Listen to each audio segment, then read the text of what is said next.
Welcome back to Escapement and Watch. Falling Titan here, thanking Studio 29 Watches for lending this beautiful watch into the channel. And let's check out the unboxing experience. And there you can see we have the legendary green box. And now for the big reveal. Oh, there she is. A two-tone Sea Dweller, and in the back we do have the books, your warranty card, serial number, and instruction manual. All right, very nice. Okay. Ooh, look at this gorgeous watch. Oh, all right, I'm gonna put the box away and we'll be back. Let's begin introducing the Rolex Sea Dweller 126603 in beautiful two-tone black and gold. And this watch is an icon beyond an icon. It was originally developed to be a super Submariner. This thing was created in 1967. That is 54 years ago. During the late 50s and throughout the 60s, saturation diving became an important part of human exploration. So it's a big deal, and the US Navy started to see the effects of living in the sea, not just frolicking, as a Rolex old advertisement used to say, or having fun in the water, but actually dwelling in the sea for weeks or months. It was called Sea Lab Project, Sea Lab 1, 2, and 3. And Rolex developed watches for the Navy and created the Sea Dweller, and it was the world's first helium escape valve, patented in November 6, 1967, the year the Sea Dweller released. Now you can find earlier models without the helium escape valve. Now why is that? Because in the original design, it wasn't there. It was the single red, and it was a rare one. I believe they made 40 of them. So if you have one of those, you're rich. There was a famous Navy Chief Quartermaster, Aquanaut, Sea Lab veteran. He died last year, rest in peace. He's known as the father of the Sea Dweller. His name is Robert Barth. All right. And he did Sea Labs 1, 2, and 3. He met a man named T. Walker Lloyd, who was an archaeological diver at a trade show in New York. And he told him about the phenomenon when divers spend more time underwater, let's say weeks, when they go to decompress, their watch basically explodes. And T. Walker didn't know about this. Apparently Mr. Barth had a solution, the helium escape valve. He told T. Walker. Walker went back to Rolex and told them about it. Rolex found out that their brand new Sea Dweller has a fatal flaw. It wasn't perfect. No valve. Look at the picture here of this original single red. Beautiful. There we go. Now the double red for sure has a helium escape valve, but there are single reds with the helium escape valve as well. So it's very complex, very confusing.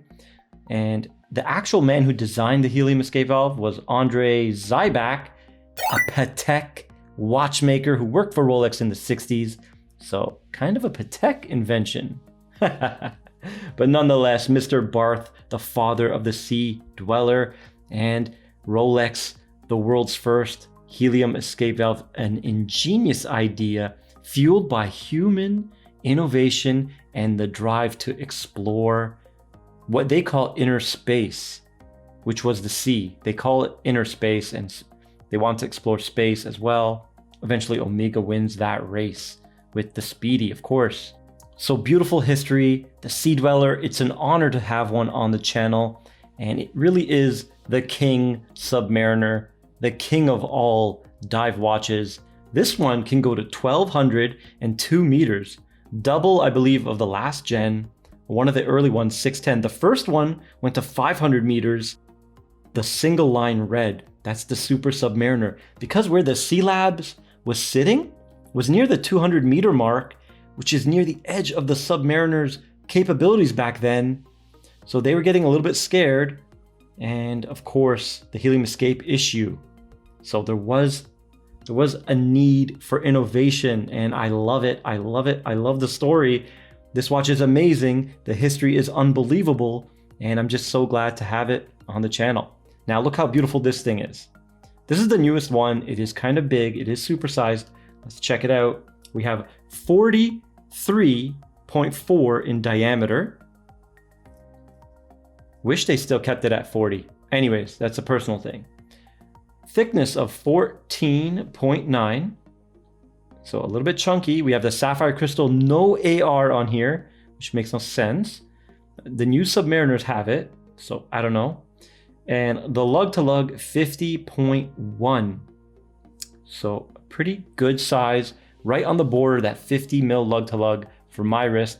So it's gonna wear good, but it's gonna wear huge with a lot of presence. It's a bit heavy because of course we do have a two-tone, so it's real gold here. Rolex calls this metal Rollsor, which is 904L stainless steel, very highly corrosion resistant, and of course 18 karat beautiful gold. And even on that bezel is fully gold. We got the Cerachrome ceramic bezel, and you know the numbers are usually filled in the Submariner with a platinum PVD coating. This is a gold PVD coating, beautiful to match the gold bezel. So that's real gold in there. It's not yellow paint. So real gold PVD sprayed on a real gold, solid gold bezel, solid gold links, solid gold crown. Beautiful.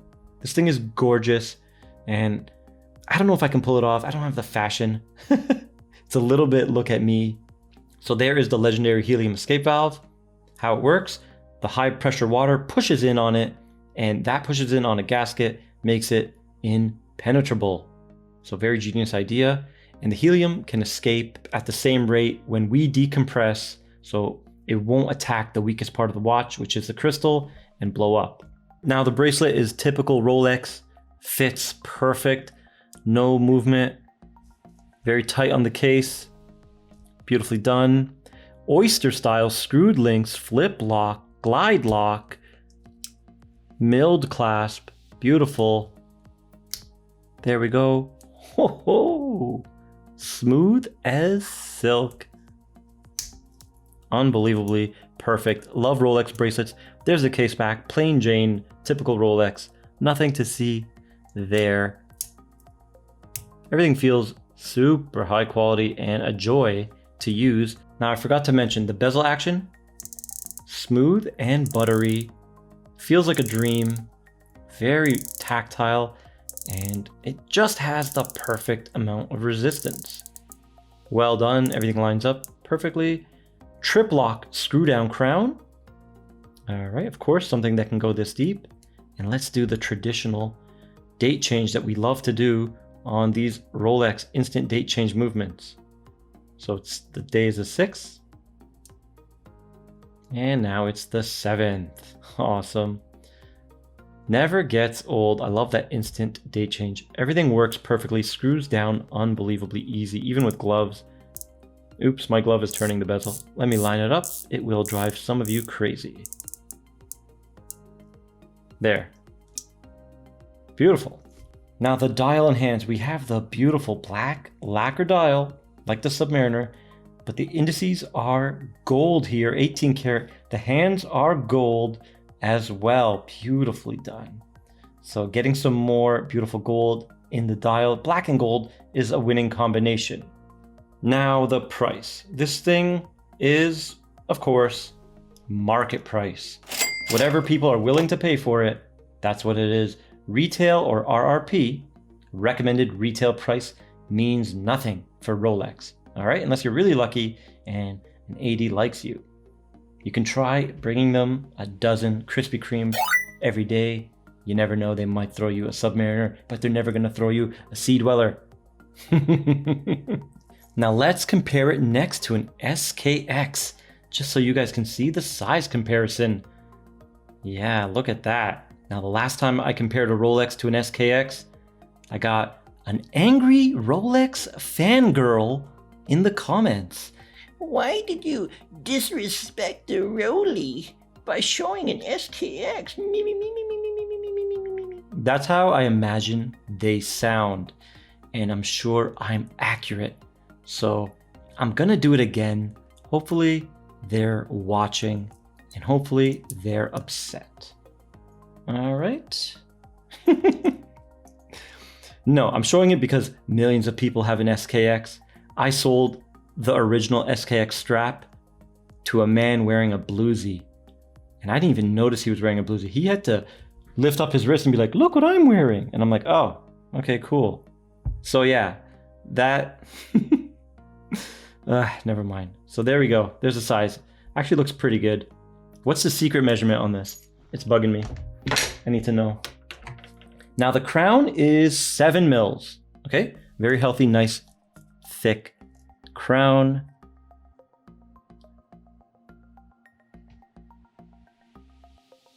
.43.1 on the secret measurement. Okay. Here it is on my 6.5 inch wrist, and man, it looks a little bit big. But I can pull it off. Definitely a boss looking watch. Freaking gorgeous. I love gold. I believe all humans love gold. I don't know why we are obsessed with this metal, this yellow metal. And I love the word Sea Dweller in gold as well on the dial. The normal Sea Dweller has it in red, a nod to the original. But I don't know. I think it looks better in gold. Even on the steel ones, they should put it in gold, I think. Looks awesome. Let's do the weight. No links removed. Precious metal. Yup. 211. I was going to say, I'm going to guess over 2. This is a heavy, beautiful beast. Okay, let's check it out on the Timegrapher Superlative Chronometer. The 3235 movement.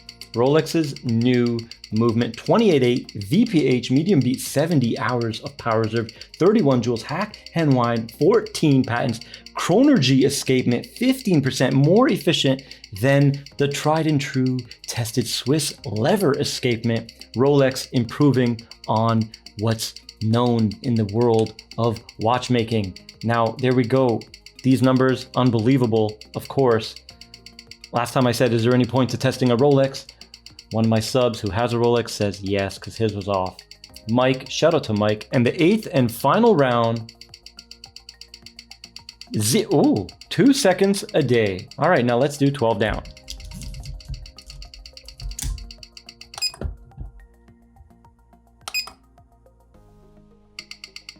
Okay, 12 down, 2 positions. Ooh, +5. Let's ignore the first number.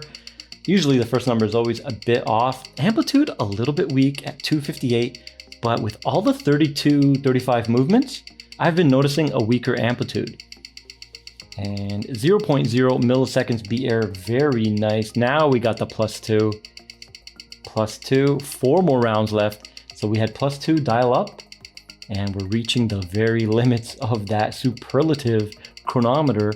Rolex cases the movement after they get it back from cost, and they recalibrate it to 6 positions, and that's how you get the superlative chronometer standard from Rolex. +2, +2, +2, +2, and the 8th and final round +2. So +2 on the wrist. Good job, Rolex. All right, there is the loom shot, looking beautiful. Blue loom, loving it. Yep. Ooh, I love this bezel. It feels amazing. Now let's compare it to the SKX again, hopefully to freak some people out. There you go. SKX actually looking a little bit brighter, but in real life they look exactly the same. Just that green gives a little bit of a hotter color to the camera. Yep, very good loom. Sorry guys, the battery died on my camera, but what I was saying is the Rolex loom is supposed to last 8 hours. So very impressive. Now here it is in the half lighting, legibility excellent. Unless you put it straight to the light, there is no AR. You're not gonna see a thing. But if you look head on to your watch, you're good to go. And this watch, I love it. It's an icon of an icon. World's first helium escape valve, driven by human exploration and a need to evolve. And that's what Rolex did. They came up to the task. Very impressed with the Sea Dweller. Feels like a substantial piece of kit. and it's definitely something you'd want in your collection. This one I believe is already sold, of course, so yeah, but good luck finding one if you want one. They're pretty impressive beasts, and I'm a huge fan of them. So guys, let me know down in the comments, what do you think of this icon? And if you like this video, please like, share, and subscribe, and I'll see you in the next one.